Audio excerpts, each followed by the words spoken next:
வணக்கம். நான் தான் பேரரசன் பாரியரசன்.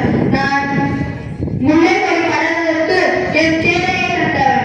வேல்பாரி பரமமலை பகுதி ஆட்சி செய்த சிற்றரசன்.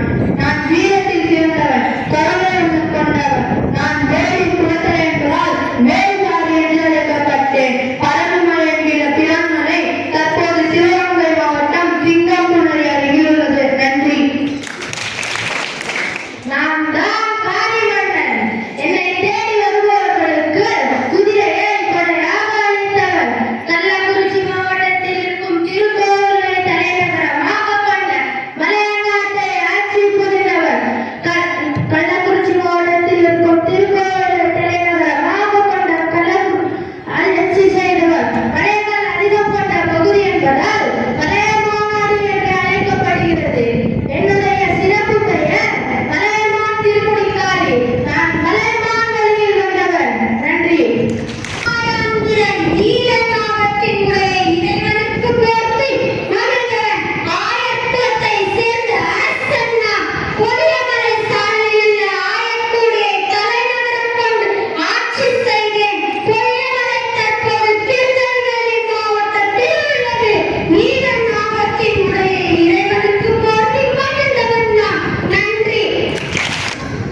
நான்